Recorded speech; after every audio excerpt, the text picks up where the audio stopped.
Now, I will mention something that I think is interesting for those who enjoy this material.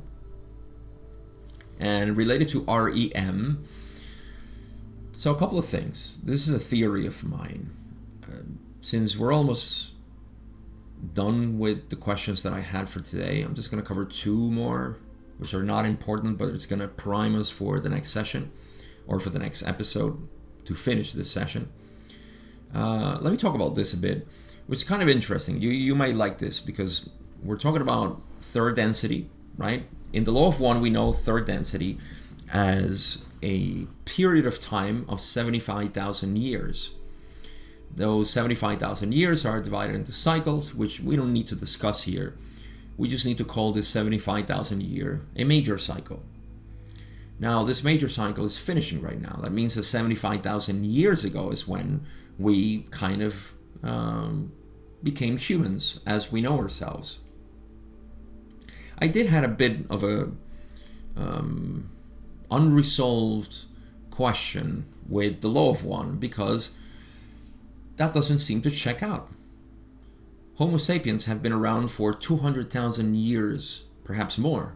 So why is it that 75,000 years is where third density started? Well, I got into reading and a couple of things started to click because there is no clear science on when this happened. But my research brought me to a point which I kind of feel comfortable at the moment, always open to new interpretation. But Homo sapiens, they were around 200,000 years ago.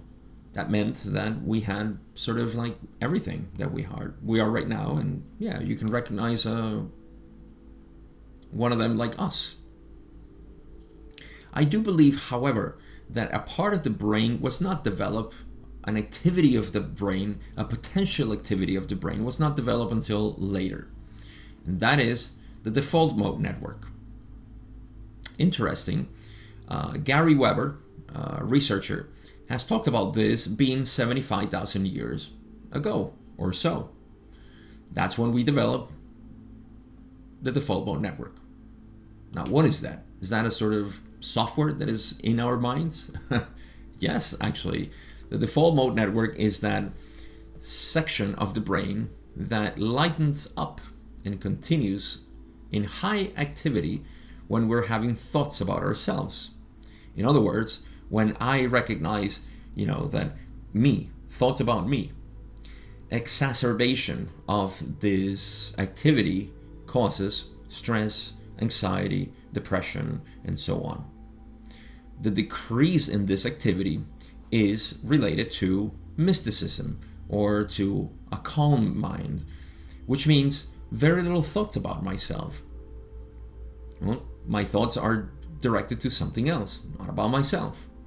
So the default mode network is something that, to me, developed over time, 100,000 years or so, and in this time, there was the transmission of knowledge.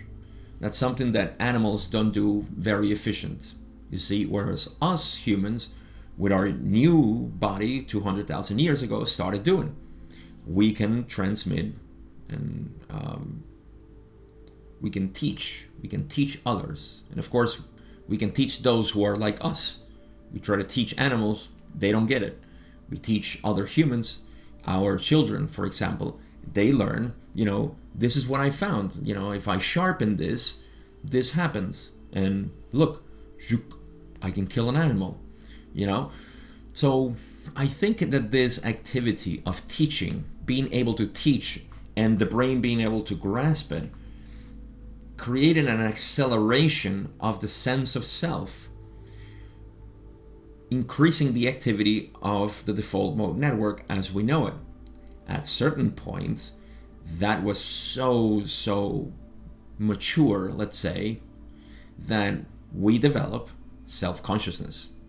It checks with the law of one, 75,000 years ago, is where third density arose. We develop self-consciousness. That's the only difference between animals and us. Or with our Homo sapien ancestor 200,000 years ago, 100,000 years ago, and us. We have a very strong sense of self. I am. I exist. And so from there, we develop, we accelerated a lot. Now, what else happened 75,000 years ago? There is a theory of the African migration, which means that Africans moved out of Africa and started colonizing or mixing themselves with other species. One of them was the Neanderthal. The Neanderthal was a species different than us, very similar. And guess what they gave us? This is well recorded in psychology and, of course,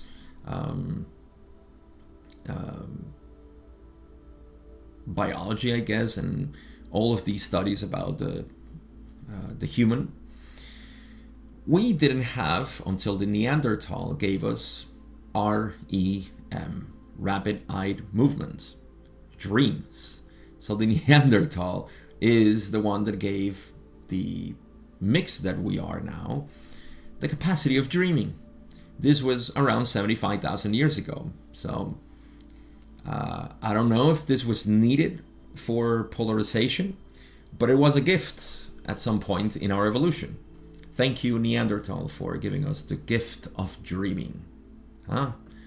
So you see what a little research leads you into. It's interesting to me because, and I'll finish up with this and then we'll move on. To me, it's really interesting because when you realize that at some point Homo sapiens became aware of itself, which again is my theory that this happened because there was the transmission of knowledge.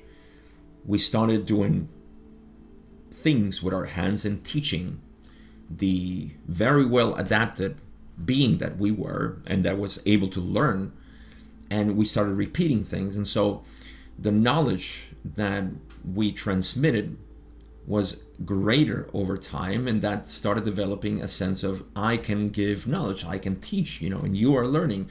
Me and you are separate. You see, it started creating this sense of separation, which is needed for third density.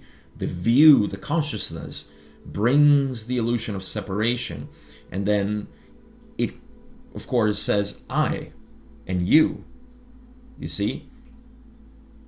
And so that brought, of course, the capacity to me, that's how I get it, the default mode network, which is a greater capacity to think about myself, me, independent from others.